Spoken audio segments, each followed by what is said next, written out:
So what's the expectation for LJ this week? Is he going to play? Yeah, we expect him to play. I mean, he's practicing. It's not sure what percent he'll be yet. We're still working our way through that, but I'm expecting him to be ready to play.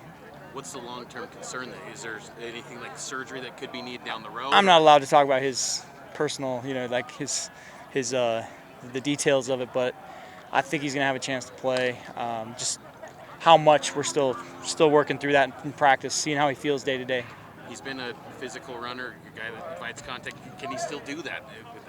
We'll find out Saturday, right? I mean, that's what I can't answer yet. Kalani did mention that he went through bye-week practices, and obviously that all through last week, and then he's been practicing with you guys this week. How's he been responding since he got a little bit nicked up? Yeah, he's practiced a lot, really. I mean, it's just he's just got a little banged up, and he's practicing, and we'll find out what he can do Saturday. And still got a couple more days of practice to see how he feels each day too. How's Preston Rex doing? Because I know at the end of that Iowa State game he went into the 10 a little bit. He's good. Yeah, he's doing everything, playing well, and becoming a more complete running back every day. He hasn't been a running back very long, and but he's a super athlete, and he's doing a really good job. How did the rest of the running back unit kind of take advantage of the bye week to get ready for this game outside of LJ? Yeah, we've had some good opportunities to get. Joe Vessa's been a little banged up too, so it's been good time for him. Or not Joe Vessa, sorry, Enoch. Now Hene's been a little banged up, so it's been good for him because he's needed that time to heal up.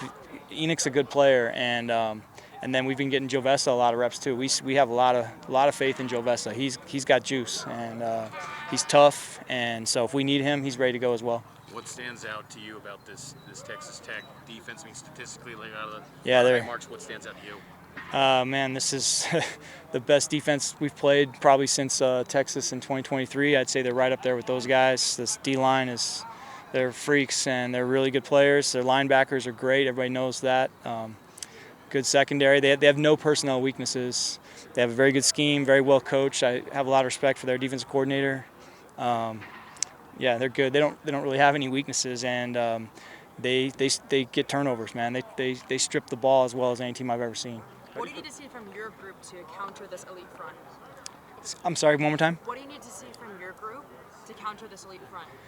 Well, we just have to execute. We have to, we have to stick within our identity. When you play a defense this good, you try to have some wrinkles for them, but at the same time, if you do too much new stuff, then you're not going to play fast. And so we're trying to find that right balance of having some things that give them trouble, but also stick to our core identity and be physical and execute our core things. And that's really what it's going to come down to, is just those individual matchups. Every player, executing a block or executing an assignment, and I'm sure it's going to be the same thing for them. They're really good. How do you feel about the team just coming out of the bye week overall? Good. Yeah, I think we have a mature team. I think our guys make the most of it. I think our players. Kalani really preaches. Just he calls it the low-hanging fruit of getting sleep and nutrition and taking care of your body and doing the right things. And I think our guys are been using the time off the right way. And I think we practiced enough to get some good work in, but we also got a lot of good rest and get some guys healthy.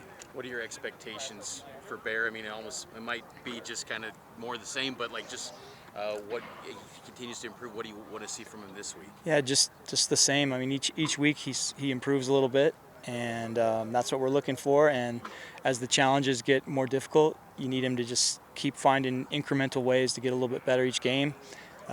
He has exceeded my expectations multiple times this year already, and these guys are good. I mean, this could be a game where maybe he struggles a little bit for part of the game or whatever, but I think that he has the character to battle through, and really looking forward to seeing how he does in this environment. This is the first ever top 10 showdown for BYU in program history. Yeah, that's crazy. Does that have any significance? It's been so much good football played here. I would have never thought that hasn't happened before, but yeah, we've talked about that. It's an honor. I think everybody is humbled to be a part of a game that big and on a big stage like this, and we want to go down there and represent our university well. Has this team gotten pretty good at blocking out a little bit of that extracurricular outside noise? Because, you know, you've got game day in Lubbock right now. Yeah. You've hosted Big Noon Kickoff a couple times. Like some of those extras. Is this team Well, kinda we'll going- find out. You know, I mean, that remains to be seen. I think we've already shown some maturity this year. A few lessons we learned from a year ago, but there's still football left, and so that's the challenge. Is each week just staying locked in on this game, one day at a time. The process that leads up to earning the right to play well on Saturday, and that's really what we're focused on right now. Will Jojo be limited to a certain snap count, or No. do you expect him to be fully available? Jojo's ready to roll. He's been practicing for weeks, and he's ready to go. Yeah, we're super excited to have him back. And just, I mean, for a refresher, I mean, because he was a key piece early on. Like, just what Yeah, does he bring to that unit? Yeah, Jojo's a starter, man. He's one of our best players. He was one of our best players last year too, and he gives us size and speed, and he's super smart and he's tough, and he's got fresh legs, man. Yeah, he's been hasn't played in a while, but he played so much ball last year, and all through spring ball, all through fall camp. I expect him to play well. Speaking of fresh legs, do you sense a freshness from your offense coming out of the bye? Like, how are they feeling for the final stretch? Well, I don't think anybody's 100% this late in the season, but we do think the bye's helped us. Yeah. It's good. You ever coached in Lubbock? Have not. Yeah, I've heard it's a great place to play. I heard their fans are really good. It's supposed to be super loud. I think this is going to be the loudest place we play this year, and so we've been preparing for that, and I'm excited. One more question for me. Kalani mentioned that this week that, you know, Mike Leach and the connection to BYU Yeah. and Texas Tech.